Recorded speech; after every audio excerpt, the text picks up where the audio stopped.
Hey guys, Joel Wraith here with H3O, and it is review time. Today we are bringing to you the Bow Spider, and the Bow Spider is something that we stumbled upon last year at Total Archery Challenge here in Colorado.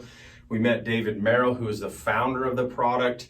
And for those of you that follow our channel, you'll remember we did a podcast with him. There should be a link here if you want to check that out, where we talked to him about the inception of this product, where it kind of came to life, and how realistically a bad experience was the sole driver in him creating this product. So pretty cool story. Make sure you check out that podcast. Today, what we're going to do is we're going to take you through this thing. We're going to show you the setup. We're going to show you the functionality and show how this thing is a game changer out in the field. If you're like me, I get sick and tired of kind of switching hands all the time, putting my bow over my back, occasionally strapping it onto my pack, and all of those things, albeit, we're pretty traditional in how we utilize them, but at the same time, this creates a level of usage and ability for you when you're out in the woods to throw that bow on your back or throw it on your hip or utilize it in a lot of different ways where it frees up our hands and gives us an opportunity to be ready at any moment. So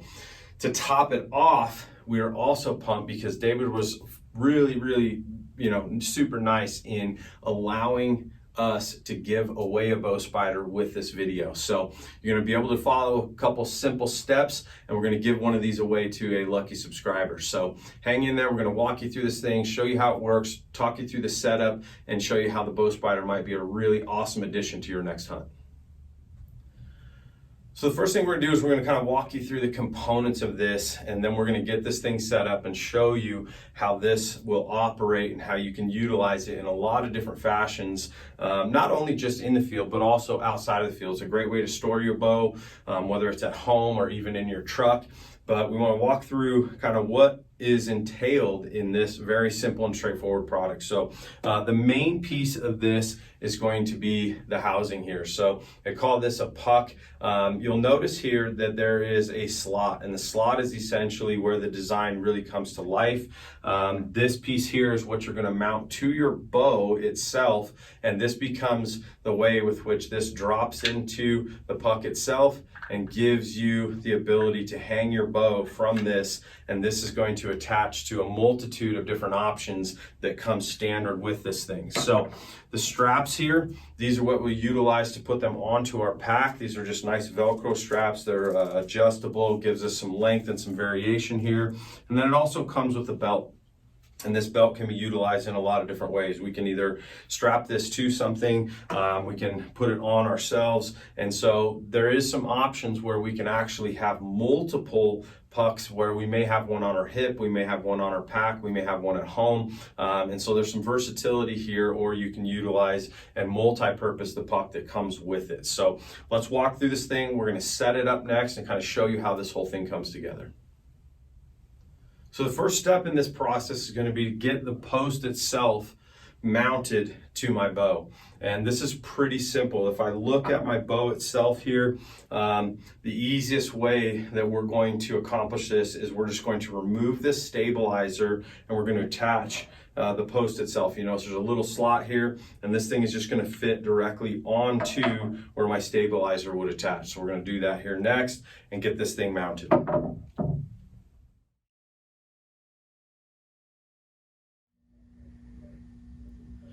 Okay, so the option of mounting it to your stabilizer is what is put into the instructions, but a lot of your bows come with some prefabbed spots where you can add accessories, other items that you might want to put on your bow. And so with my bow, I shoot the Hoyt Helix here. There are some holes here where what I've done is I've actually taken this brace mount from here and use some of the screws that came with it. There's a bunch of extras that come standard with the Bow Spider, and I've attached it to up here. And the reason why I like this a little bit better based on my setup is just the directionality of the bow itself. Whereas if I mount it to here and I go to put that on my back, my bow is going to be upside down. And so if I mount it from the top here, as I pull the bow over from the back, with it off, it's going to be right side up for me, and it's going to put me a little bit more smooth in being able to come up to draw or be prepared. So what I've done is just taken that screw, pulled this off and mounted it to this top here, and you can see that it fits pretty easily, and you'll notice there it gives me nice clearance from my bow.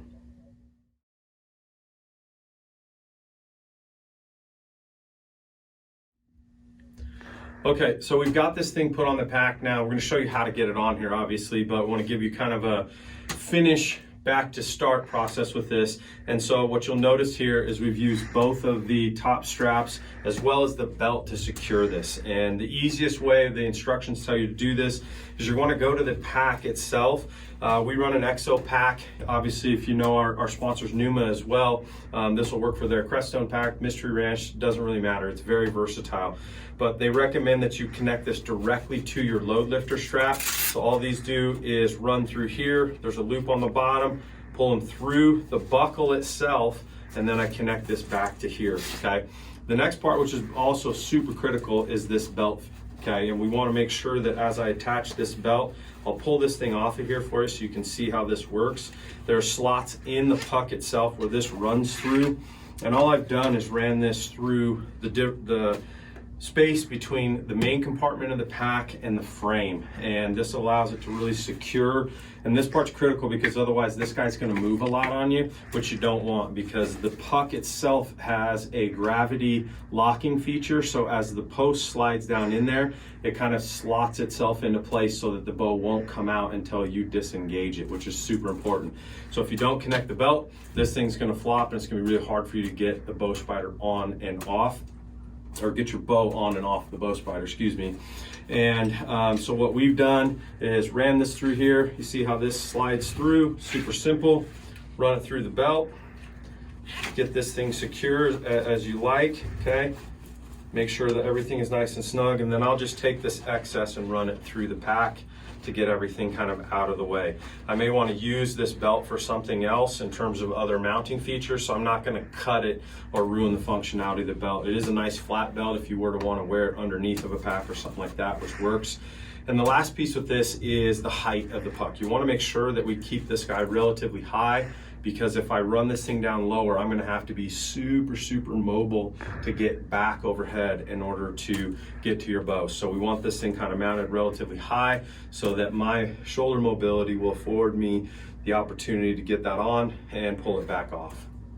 Okay, moment of truth. We've got our post mounted, we've got the puck on the pack.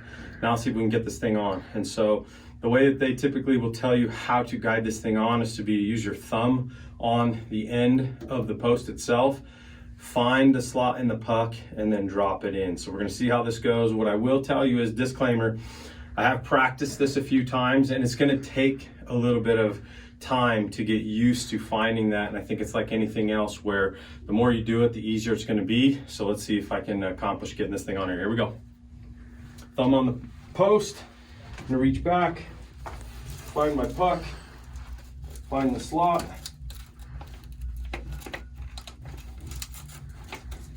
and drop it in like so. You notice one thing that I did there was I actually didn't lean forward. What I found is if you lean forward, you're fighting the weight of your bow to get it into that gravity fed slot. So what I actually did was kind of lean back a little bit so that I could keep that bow vertical and allow it to find that post. And as soon as you find it, it pretty much will drop in there pretty simply. And then to get it back off, all I have to do is reach back, find my bow, pull forward. And as I said, with this mount on the top, I pull it right into position and I'm ready to rock. So pretty slick. It's gonna take some more practice, but as you can see, the nice thing with this is it gets my hands free. It allows me an opportunity to get my bow in a position where I have access to it without it being strapped down or in a position where it's gonna take me a long time to get to it.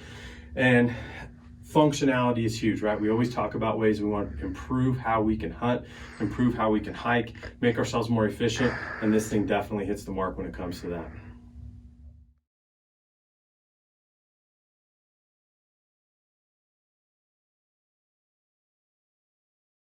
Okay, so the gravity-fed locking system here is also a really important part of this. So you notice I have the pack on, and no matter how much I move around, okay, that bow is not going to come off. So if we're stepping over logs, coming up and down, right, maybe lose our footing or something like that, that gravity fed system is going to hold that bow in place. It's going to keep you from obviously damaging the bow, and most importantly, give you a little peace of mind that it's secure once it's in that puck.